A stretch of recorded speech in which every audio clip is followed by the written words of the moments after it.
welcome to Maths Literacy, Grade 10. My name is Ashen Naidu. Today we're looking at perimeter, practice questions, and application questions. Let's get stuck into these. So, if we look at the practice questions first, there they are, appearing now.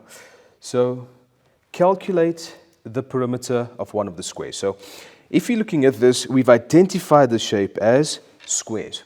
So, if you think back, the formula for squares, if I have a square,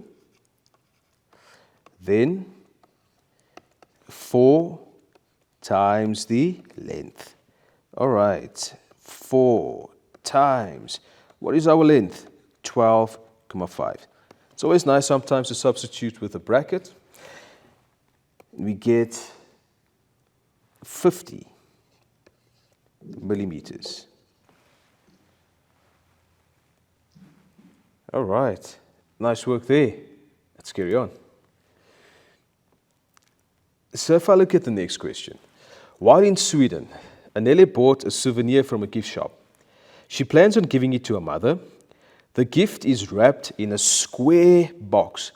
Now, when dealing with these calculations, it's always good to take note of the shapes we're dealing with, so we know which formulas to use. Excuse me.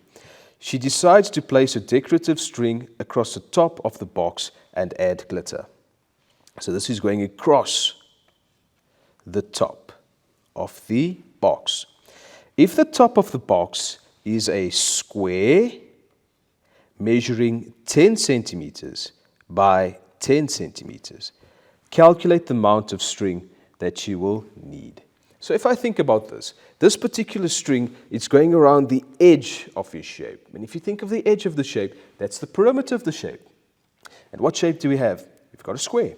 So, to find the perimeter of a square, we've got to say 4 times the length. All right, 4 times. Now, what is the length? So if you read the story, we have 10 by 10. Numbers are both the same because it's a square. All sides are the same. So we're going to use 10. And 4 times 10 gives me 40 centimeters. There we go. Nice work. Let's carry on. All right, the next question. Calculate the perimeter of the shape. Now, if I look at this shape in particular, it looks like it's made up of a triangle at the top here and a rectangle there. Now, what we need to notice here is that these two shapes are joined with that common line. So the bottom line of the triangle is joined with the top line of the rectangle. And in cases like this, the formulas won't work because the formulas are for regular shapes. If I had a regular square where all sides were present, or I had a regular triangle where all sides are present, regular rectangle, all sides are present. But in this case, because we are joining the two sides, technically those sides go inside the shape. And what does perimeter mean? Perimeter is to work out the border of your shape. So this red line that I've just marked off is not part of my perimeter calculation. That's what we need to take note of. So what I've got to do here, I've got to realize that in order to find the perimeter, I need to add up all the sides that make up the border of your shape. So let's pick a spot. Let's say I'm going to start here. If I go upwards here and I measure that line, do I have the length of that line? Yes, I do. It's 9 plus. All right, I get to the top. Remember, this thicker red line, I'm not going in there. I'm not using that. I don't need it because that's inside the shape. It's not its perimeter. So let's go upwards. Go up there. Do I have the length of that side? I do. 3 plus. All right, coming downwards. Do I have the length of that side? I do. That's also 3 plus. All right, remember we're not going inside. We're going around the shape. So I'm in downwards here. What do I get? 9. All right. We're almost there. And you notice, as we go back, we close off our shape. We've measured the perimeter of our shape. We get our last measurement, and that measurement is 6. There we go. then we let the calculator do the work. So plug that into the calculator, we get 30 meters. Nice work. Let's carry on. So let's look at this shape. It looks like a donut. It says, Erica buys a decorative lampshade. All right. The top of the lampshade is shaped as a donut. Calculate the circumference of the inner circle. Now let's think of a donut. All right, the donut, basically you have two circles. You've got the inner circle, which is this one. We'll try and highlight it the best we can. And then you've got the outer one, which is that one. All right, let's see if we can trace that quite nicely. So looking at this now, you've got a big circle on the outside and a smaller circle on the inside. So the question is, calculate the circumference of the inner circle. If I need to find the circumference, we think back to our formulas, I've got to find the radius.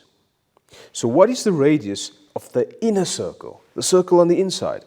Let's see what measurements are given to me.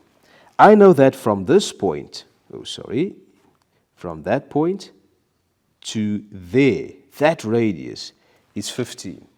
But that radius is actually for the larger circle, because look where it's touching. All right, let me put an arrowhead here to show you. It's actually touching the edge of the bigger circle, the circumference of the larger circle. So that's the radius of the larger circle.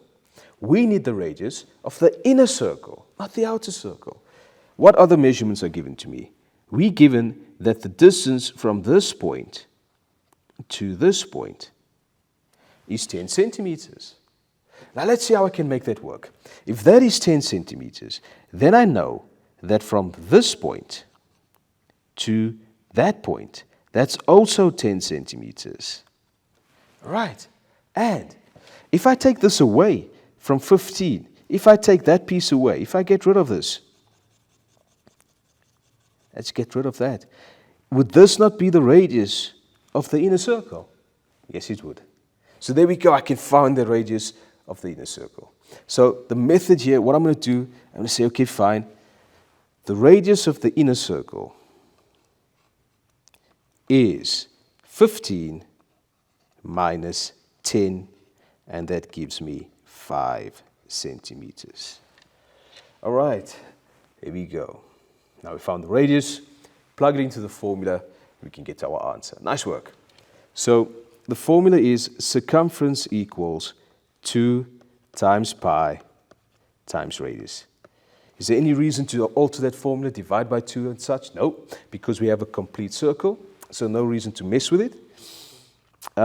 We get the 2, yes, pi, let's remember that, 3,142, nice work.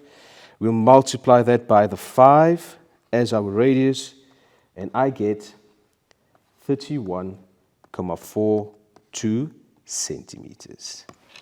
Very nice. There we go. Put it back. Nice work.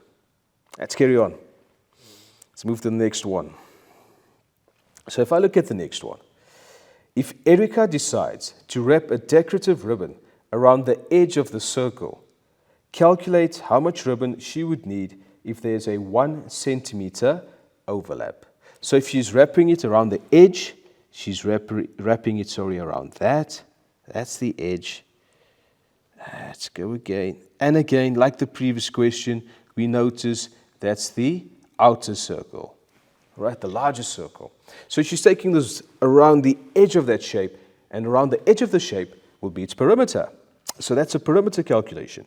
Calculate how much of ribbon she would need if there's a 1 centimeter overlap. It just means that there's 1 centimeter more that we need to add on to it, right? Possibly to stick it down or stuff like that. So in order to do this, we have a circle, we need the radius. Do I have the radius of the larger or the outer circle? Yes, I do. There it is. That's its radius. Its radius is 15 centimeters. So, straight into the formula. Circumference equals 2 times pi times radius, which is 2 times 3,142 times my radius, which is 15, At this point, I get 94.26 centimeters. Nice work. So that's the circumference. So we've done that part. But don't forget, there's still this 1 centimeter overlap. So what am I going to do? I'm going to say, therefore, the ribbon. So we've got to find out how much of ribbon she needs. That is the 94.26, which we have, plus the 1 centimeter extra, which gives me 95.26. Well done, everyone. Very nice work. I think we all deserve a short break, and when we get back, I'll pick up where we left off. See you soon.